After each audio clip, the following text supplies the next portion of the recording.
Last year, I went to a Tony Robbins seminar that was totally transformative for me.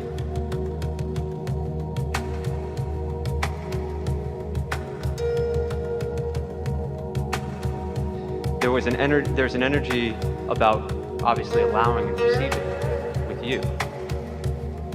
And there's an energy of doing a lot and effort.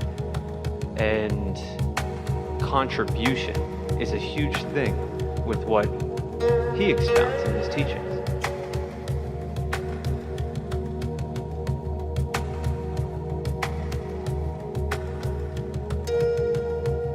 You are making an energetic contribution first, foremost, and last. It's your energetic contribution that is your gift. Is your energetic contribution. Now, of course, your energetic contribution and your energetic alignment with your source energy who's contributing to you constantly can result in an inspired action that really produces a lot of contribution too. We're not saying don't act. We're not saying don't contribute through action. We're saying make sure that you've got your vacuum plugged in before you try to vacuum the living room. You can go through a lot of effort, make a lot of tracks on the rug, but if that sucker's not plugged in,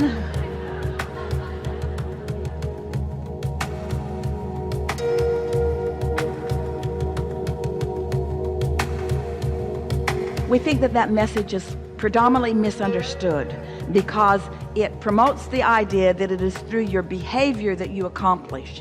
And we are just suggesting, because it's the way the universe works, that when you align with the energy that creates worlds and then are inspired to the action or to the effort, that then a lot more happens.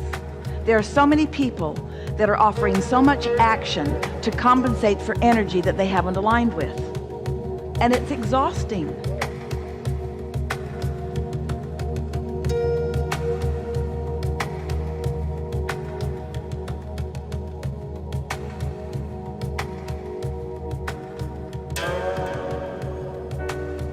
For example, let's say that here I am in my human form and I haven't been accomplishing very much, and I don't like where I live, and I don't like what I'm eating, and I'm not happy with what I'm driving, and I'm not very happy with my life. In other words, I feel like there's so much more for me. Well, in every bit of life, I've created a vortex, so it's all queued up and ready for me, and there's so much potential for me that's already there that I've not been allowing myself to receive. But right now, I'm discouraged, and so I'm discouraged, and I've decided that I'm going to just do something about it. I'm just sick and tired of being sick and tired, and so I'm just going to dig in and I'm just going to make it happen. So I just go out and I beat the pavement and I look for work, and I say to others, I'm just really tired of failing and now I want to succeed. And from that attitude and from that mood, I go to a lot of effort and I turn over a lot of whatevers, and I don't find very much success in all of that. But I get this job which is really hard and long hours and doesn't pay much, and this job which is really hard and doesn't pay very much. Now I'm working 3 and 4 and 5 jobs because I'm determined that I'm going to get myself out of this. But in my lack of belief in myself, and in my disappointment of where I am, and in my constant complaint about my plight, I am preventing myself from hooking up with all of these resources that are all queued up for me. And that's when we say you just can't get to where you want to be from there. Here's a way of looking at it that we really want you to hear. No effort is required, but it is inspired.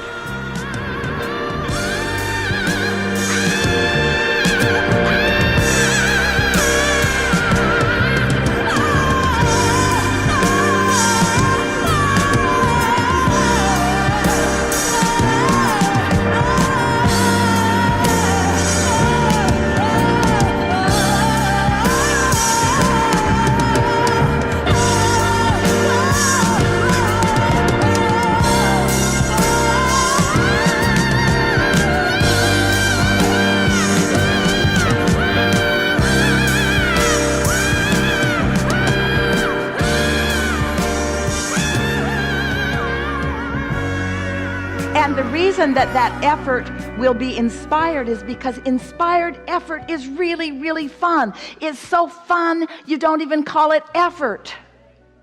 What you call effort is the stuff that's not inspired. And if it's not inspired, it's not fun, and then it's effort. But if it's inspired, then it's just the best idea you ever had. And then it's an impulse, and then it's the right place, right time, and then it's others helping you, and then it's synergy, and then it's magic and power and effort, and you're going through motions and you're moving your body, but the energy that creates worlds is flowing through you. This receptive mode that we've been talking about all day here today, it's not just the receptive mode, it's the replenishing mode. You receive, and it continues to fill you and inspire you, and you wake up and there's more flowing and more flowing and more flowing and more flowing and more flowing. Not required, but it is inspired, and when it is, you will want to act.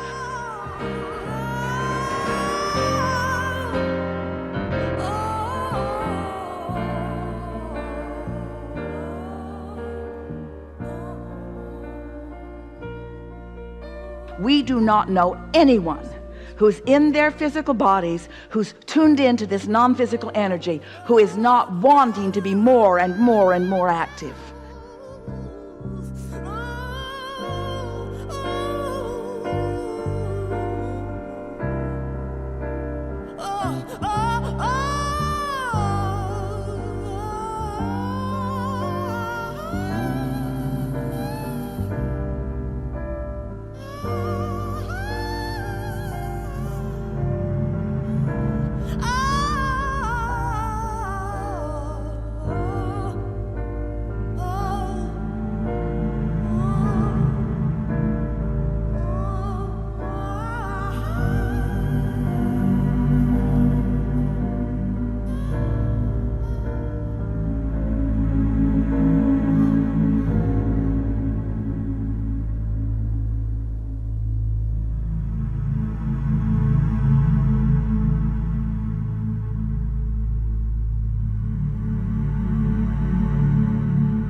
Our whole body of work is to help you to understand what comes before the action part. Most humans want to skip the action part. Most people want to stand in the absence of something they want and proclaim that they want it, but they don't want to be ready to be ready to be ready to be ready, and then they miss the most important part. They miss the joy of discovering that, and the joy of discovering that, and the joy of discovering that. They just want the mark on the chart for the big bucks that are in their bank account. They don't often want the clarity and the ingenuity and all of the stuff that comes to them along the way. But your inner being knows everything that's in your vortex. Do you know, in your vortex, you're not just asking for a pile of money or for a highly rated, successful company. You are asking for that, but not only for that. You're asking for clarity, and you're asking for intuition. You're asking for sensitivity. You're asking for love and harmony. You're asking for so many things.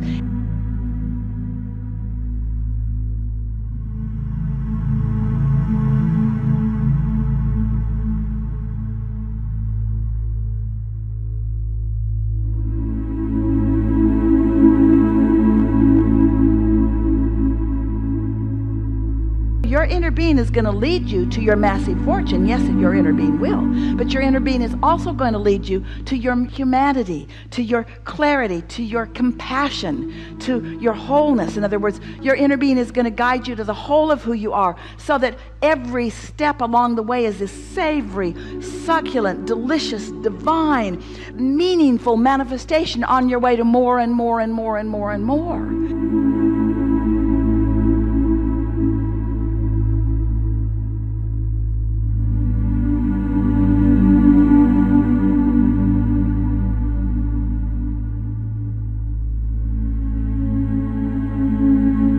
And so many people just want to say, well, set your goal for money and get right there to the money, and that takes a lot of effort. And we want to say, hold everything. The effort that they're guiding you toward will prevent you from having the majority of what's in your vortex that you want. Yes, you want the money, but you want so much more. And you can have it all. And nothing less than having it all will be satisfactory to you.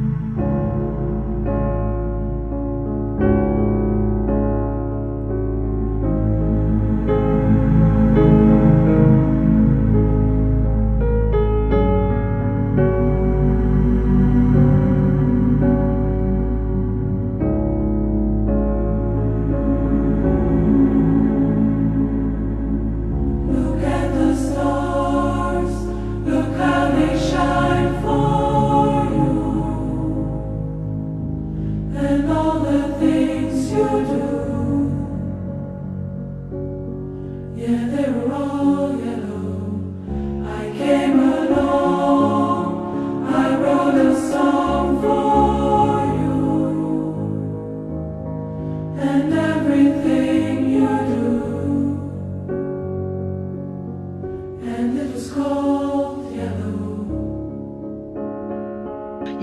head around it.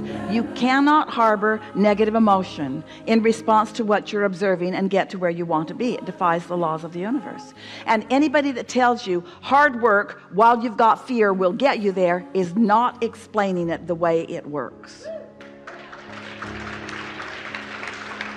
You could have fear and begin working hard, and you could be distracted from your fear. We're not saying that sometimes action doesn't cause you to feel better, and when you feel better, then you get better results. We're just wanting to show you the way you can use the leverage of non-physical to assist you. You know I love you so.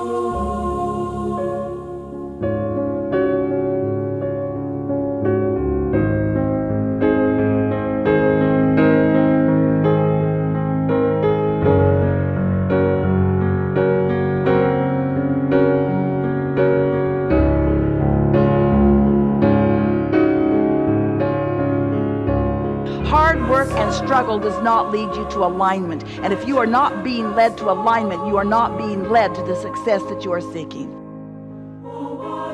We don't know of anything that you're looking for, nothing that anyone wants or ever has wanted or ever will want. Whether it's a material object or a pile of money or a relationship or a circumstance or an event or an empire, there's nothing that anyone wants that is for any other reason than they believe they will feel better in the having of it.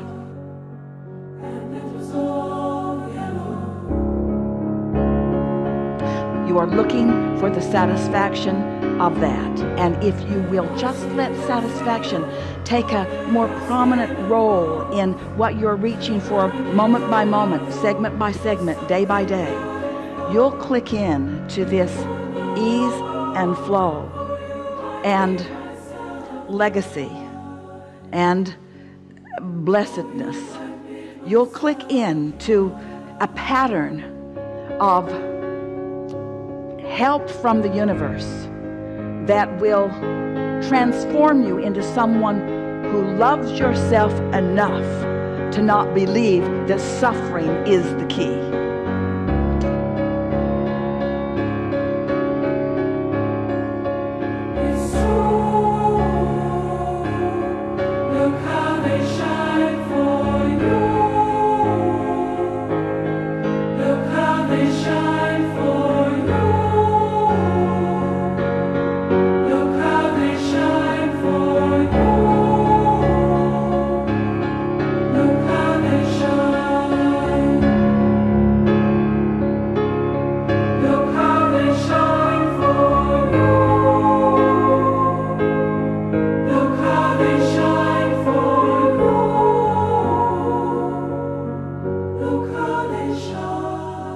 And when you let go of that, when you let go of that bogus taught by others who in some way benefited by your suffering, then you're free from circumstances that bind you. And then you're the uplifter that you were born to be. And then you're the teacher that you were born to be. And then you are the example of living happily after that you were born to be.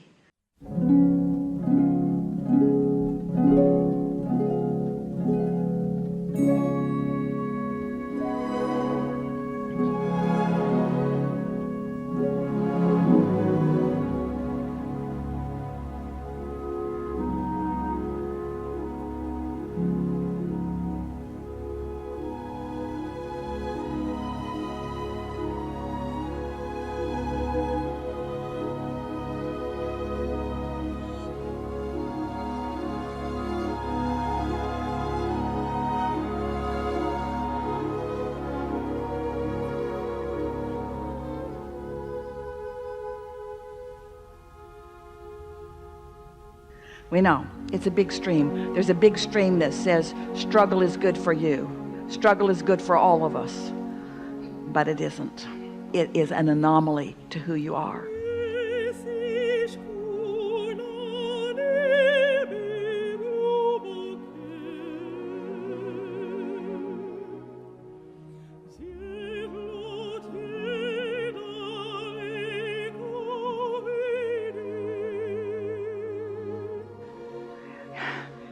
Every thought, within every particle of the universe, there is wanted and unwanted, or wanted and absence of wanted.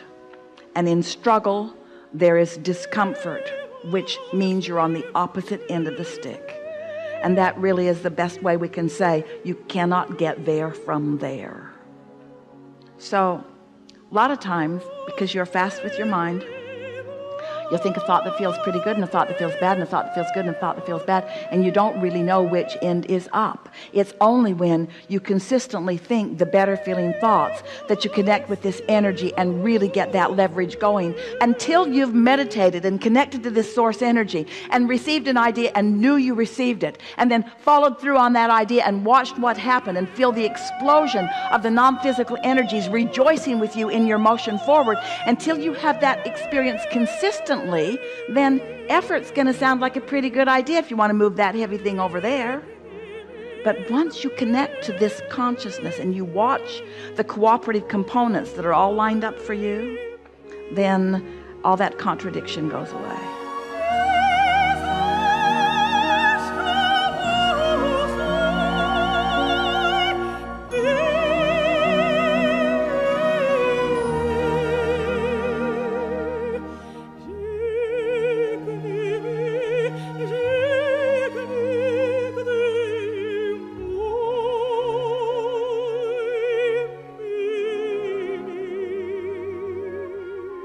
You're physical beings in physical bodies, but you are so much more than that. You are non-physical energy. And so here you are, you've adapted to your physicality. Now we're trying to get you to adapt back to your non-physicality. We want you to adapt back to your non-physicality so that you can enjoy your physicality. And you say, wait, we're physical. We're physical, we're action, and we work hard. And we say, yes, we know you do, but it doesn't need to be that way. You are non-physical energy that have a leverage that you are not engaging. And if you will just try it. And so much of your world stands around and catalogs and pigeonholes the behavior of each other. And you say, those hard workers, we give them the label of good. And those people that are not hardworking, we give them the label of bad. And we say, we don't want you to label yourself based on your action. We want you to evaluate where the action is inspired from. And if the action is inspired from alignment, then it's going to be joyful action. It's going to be productive action. It's going to be big action. It's going to be world-changing action. But if your action is inspired from your lack of trust in yourself, or from your comparison with others, or with your belief that it just takes hard work in order to get your mark on the chart, then that's mediocre action and it doesn't serve you. And you know how you can tell if something's serving you? It's fun now. It feels good now. It's satisfying. Maybe if we use the word satisfying rather than fun, it would be more palatable to you. It's satisfying now. It's satisfying now. It's satisfying now.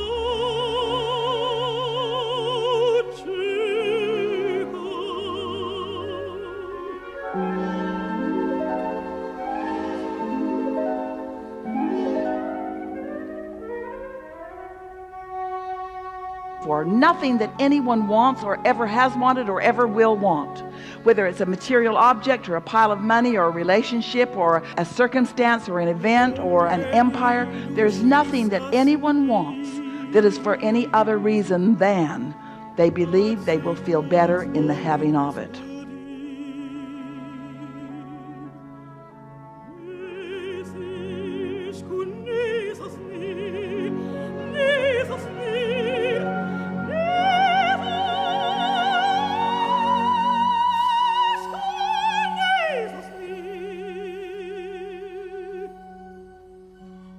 No effort is required, but it is inspired.